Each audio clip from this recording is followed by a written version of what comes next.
बेटा इसके बाद हम पढ़ेंगे आज समपरासारी विलयन। वे विलयन जिनके परासरण दाब समान होते हैं उन्हें हम समपरासरी विलयन कहते हैं। Isotonic solution, the solution whose osmotic pressures are same, the solutions whose osmotic pressures are same are called isotonic solution. When these solutions are kept together by semi-permeable membrane, there is no osmotic flow. वे विलयन जिनके परासरण दाब समान होते हैं समपरासारी विलयन कहलाते हैं। जब दो समपरासारी विलयनों को अर्धपारगम झिल्ली के द्वारा पृथक किया जाता है तो इनमें कोई परासरणी बहाव नहीं होता। There is no osmotic flow when these isotonic solutions are kept together by semi-permeable membrane. क्या हुआ? हम पढ़ रहे हैं समपरासारी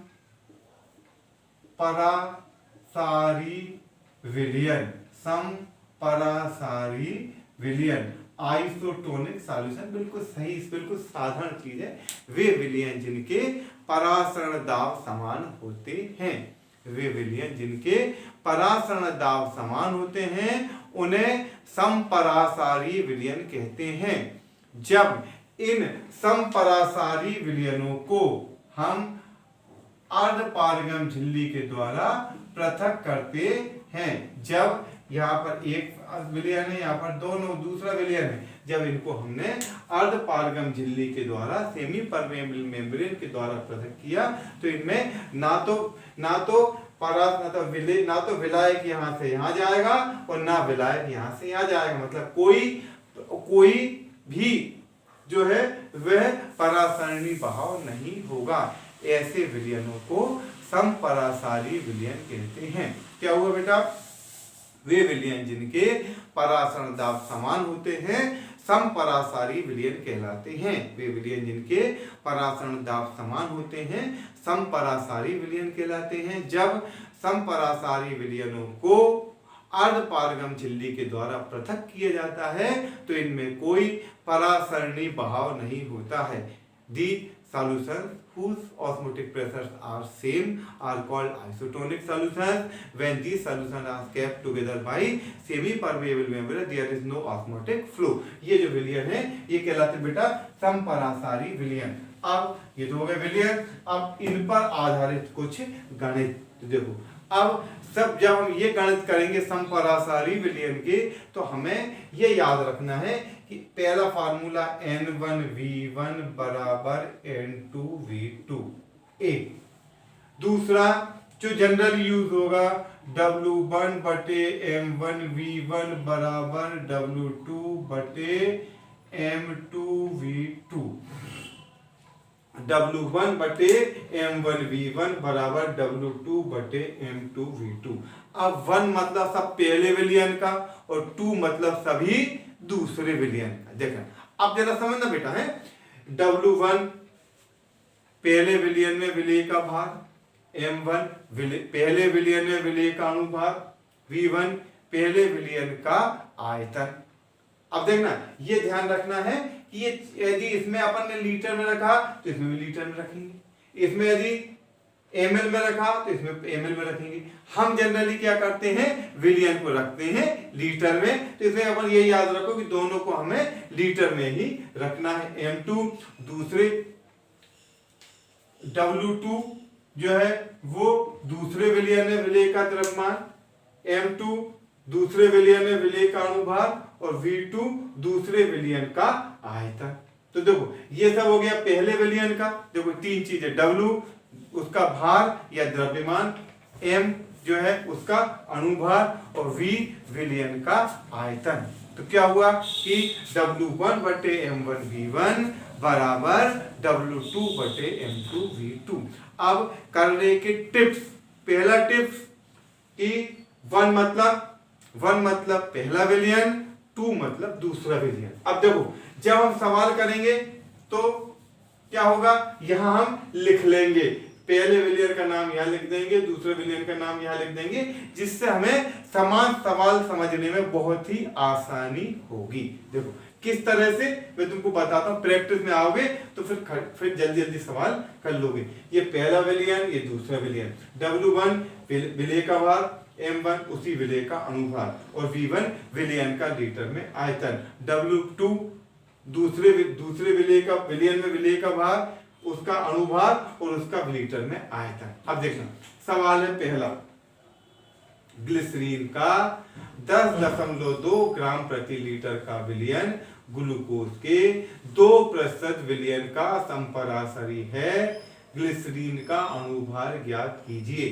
ठीक, देखो अब देखना मैंने पहला विलयन, अब जरा बताओ पहला विलयन ये कौन सा है, ये है ग्लिसरीन का, ये मैंने काले से कर दिया। दूसरा विलयन किसका है, ग्लूकोज का।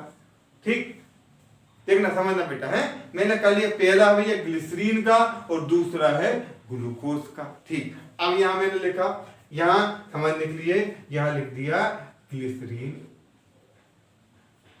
और यहां लिख दिया ग्लूकोज।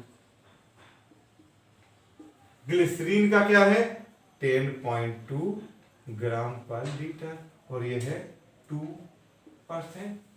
ठीक, अब देखना, अब जरा देखना 10.2 ग्राम प्रति लीटर, पक्की बात है। W1 ये हो गया 10.2, M1 ये है ग्लिसरीन। क्या पूछ रहा क्वेश्चन, ग्लिसरीन का अनुभार ज्ञात कीजिए, तो ये ग्लिसरीन का अनुभार अपन ने M1 ये क्वेश्चन ये हमें ज्ञात करना है। V1 लीटर में आयतन, तो ये तो है 1 लीटर 10.2 ग्राम प्रति लीटर, मतलब 1 ही लीटर में है, 1 लीटर में है तो V का मान हो गया 1।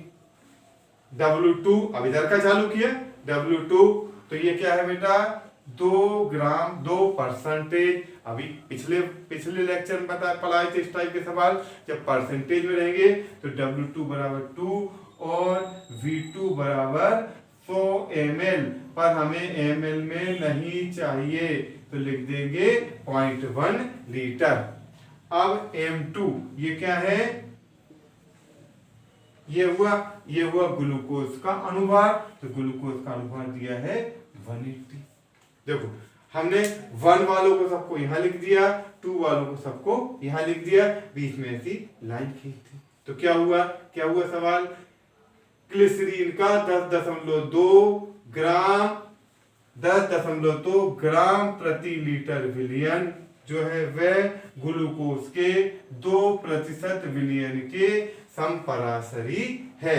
निकालना है ग्लिसरीन का अनुभार। ठीक, सॉल्व करूं, सूत्र में मान रखा 10.2 ये हो गया बटे M1 गुणित 1 बराबर ऊपर वाला 2 वाला 2 बटे 180 गुणित 0.1। ठीक, आगे बढ़े 10.2 बटे M1 बराबर ये हो गया 2 बटे 18, मतलब ये हो गया 1/9। यहाँ के बाद यहाँ लग देता हूँ 10.2 बटे M1 बराबर 1/9। तो M1 3 गुणा हो गया, 9 दूनी 18 की 8, हाथ क्या 1 10 9 90 और 1 91, आंसर आ गया 91.8। ठीक, तो क्या क्वेश्चन था, ग्लिसरीन का 10.2 ग्राम प्रति लीटर सांद्रता का विलयन ग्लूकोज के विलयन के 2% विलयन के समपरासरी है, ग्लिसरीन का अनुभार ज्ञात कीजिए। ये हो गया 91.8। ये हुआ तुम्हारा फर्स्ट क्वेश्चन, ये हुआ पहला प्रश्न। ठीक, अब इसके बाद देखो ये मैंने बिठा दी है। अब अगला सवाल क्वेश्चन नंबर 2।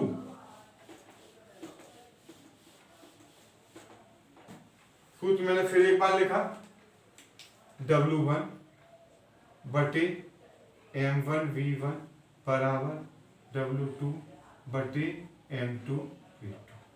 ये सवाल आपके सभी जो डिस्क्रिप्शन है उसमें, जो नोट्स है उसमें सॉल्व है। ग्लूकोज का 5% विलयन ग्लूकोज, तो देखो यहां में लिख दिया ग्लूकोज 60 में लिख दिया 5%। जैसे 5% लिखे तो मुझे पता लग गया W का मान हो गया 5 और V का मान हो गया 0.1, क्योंकि जब परसेंटेज में है तो V का मान 0.1 रखेंगे। ठीक, किसके 5% विलयन किसी कार्बनिक पदार्थ X के 2% विलयन का समपराशरी है। कोई X कार्बनिक पदार्थ है, इसके 2% विलयन का समपराशरी है, तो हमें निकालना है उस पदार्थ का अणुभार। ये इसमें ये और लिखाएगा यूरिया ग्लूकोज का अणुभार बराबर 180। क्वेश्चन हुआ किस ग्लूकोज का 5% विलयन किसी पदार्थ X के 2% विलयन का समपराशरी है। यदि ग्लूकोज का अणुभार 180 है तो यूरिया तो X का अणुभार ज्ञात कीजिए। ठीक है बेटा, चालू करें। तो अब हमें देखो, हमने पहला विलयन मैंने काला कर लिया ग्लूकोज को, दूसरा विलयन काला कर लिया X को, इसको ले जाकर यहां लिख लिया, इसको ले जाकर यहां कर लिया। ठीक, ग्लूकोज का 5% विलयन, अब मैंने लिखा W1 M1 V1, यहां लिखा W2 M2 और V2 बराबर बराबर बराबर बराबर ये। अब W1 ये है 5%, तो W का मान होगा 5, V का मान होगा 0.1, और चूंकि इसका अणुभार ग्लूकोज का दिया है 1। W2 ये हुआ, W2 ये हुआ जिसका मान हुआ 2, इसका अणुभार हमें ज्ञात करना है, मैंने क्वेश्चन लगा दिया, और ये भी होगा 0.1 क्योंकि ये भी दिया है प्रेशर। ठीक, ये हो गया 5, अणुभार हो गया 180, V का मान 0.1 क्योंकि ये जो है परसेंटेज में दिया है। W2 बराबर 2 क्योंकि 2% है, M2 का मान क्वेश्चन क्योंकि इसका अणुभार हमें X का ज्ञात करना है, और V2 बराबर 0.1 वैल्यू पुट करेंगे। 5/180 गुणित 0.1 बराबर 5/180 गुणित 0.1 बराबर 2/M2 जो ज्ञात करना है, और गुणित 0.1। ये हुआ 5/18, 0.1 का 18 हो गया, बराबर 2/0.1 M2। तो M2 बराबर 18 गुणित 2 हो गया, और 5 गुणित 0.1, 18 गुणित 2 और 5/0.1, तो ये हो गया 5 से 2 ऊपर हो जाएगा, तो ये इसका आंसर जाएगा 72 हो जाएगा। 18 फिर 36, 1/10, 1/2, 2 ऊपर चला जाएगा तो जाएगा 72। ये हो गया तुम्हारा आंसर 72। ये हो गए दूसरा सवाल। हम पढ़ रहे हैं समपरासारी विलयन। वे विलयन जिनके परासरण दाब समान होते हैं उन्हें हम समपरासारी विलयन कहते हैं। जब समपरासारी विलयनों को अर्धपारगम झिल्ली के द्वारा पृथक किया जाता है तो इनमें कोई परासरणी बहाव नहीं होता है। जब समपरासारी विलयनों के हमें सवाल करना है तो सूत्र का उपयोग करेंगे W1/M1V1 बराबर W2/M2V2, जहाँ W1M1V1 पहले विलयन के लिए द्रव्यभार, अणुभार और आयतन, W2M2V2 ये दूसरे विलयन के लिए भार, अणुभार और आयतन। अब तीसरा, ग्लूकोज के उस विलयन की मैंने सूत्र लिख दिया W1/M1V1 बराबर W2/M2V2। जैसे ही समपरासरी आया हमने लिख दिया W1/M1V1 बराबर W2/M2V2। अब है ग्लूकोज के उस विलयन की सांद्रता ग्राम प्रति लीटर में ज्ञात कीजिए। तो ये देखो मैंने क्या बोला, पहले अपन इसको कर लो, ये हो गया ग्लूकोज, याद कीजिए जो यूरिया के 6 ग्राम प्रति लीटर के। तो देखो मैंने लिख दिया, पहला लिख दिया ग्लूकोज और ये लिख दिया यूरिया। यूरिया का क्या है 6 ग्राम प्रति लीटर। यह है यूरिया का 6 ग्राम प्रति लीटर। अब इसमें कुछ चीज छूट गई है। इसमें ग्लूकोज का अणुभार 180 और यूरिया का अणुभार 60। ठीक, चल अब देखो, मान लिया कि ग्लूकोज का x ग्राम प्रति लीटर, हमने उत्तर जो दिया था उसको मान लिया कि इतना विलियन यूरिया के, मतलब हमारे लिए क्वेश्चन हो गया ग्लूकोज का x ग्राम प्रति लीटर विलियन यूरिया के 6 ग्राम प्रति लीटर विलियन का समपराशरी है। हमने मान लिया कि x ग्राम प्रति लीटर, तो देखो W1 जो है वो हो गया x, M1 ग्लूकोज का अणुभार 180, V1 जो कि लीटर में है इसलिए 1, W2 U6, ठीक है, M2 ये हो गया यूरिया का अणुभार 60 और चूंकि ये लीटर में इसलिए हो गया 1, तो ये होगा x बटे 180 बराबर 6, ये कट गया, सॉरी ये कट गया 10 बार, ये होगा 1 बटे 10, x बराबर 180 बटे 10 बराबर आ गया आंसर 18, ये हुआ आंसर 18। ठीक, तो ये हो गया तुम्हारा, ये हो गया तुम्हारा तीसरा सवाल। अब इसमें जो ग्लूकोज का ये जो सवाल है इसमें ये और लिखा जाएगा कि ग्लूकोज का अणुभार 180 और यूरिया का अणुभार जो है वो होगा 60। तो ये होगा तुम्हारे समपरासारी विलयन के न्यूमेरिकल। अब इसके बाद जो है ये होगा, इसमें तुम्हारे 3 न्यूमेरिकल हो गए समपरासारी विलयन। अब इसके बाद जो है तो छोटा सा एक बिल्कुल टॉपिक है परासरण के महत्व या इंपॉर्टेंस या जैविक महत्व, मतलब जो परासरण की क्रिया है इसके लाभ या इसके जैविक महत्व। तो देखो पहली चीज है कि परासरण की क्रिया के कारण, जो परासरण की क्रिया के कारण जो पेड़ पौधे से पानी जो है वो, हम सोचो कि हमें यदि हमें जो एक पेड़ है वो 50 फुट का है, ऊंचा है, वहां यदि हम 50 फुट ऊंची जगह पानी पहुंचाना हो तो हमें बहुत बड़ी मोटर लगेगी जिससे ये पानी ऊपर पहुंचेगा। पर ये पानी जो है अपने आप पहुंच रहा है प्राकृतिक रूप से, पेड़ के हम पानी देते हैं जड़ों में, वो पहुंचता है ऊपर उसके शिखर तक। तो ये किसके कारण पहुंचता है? परासरण की क्रिया के कारण।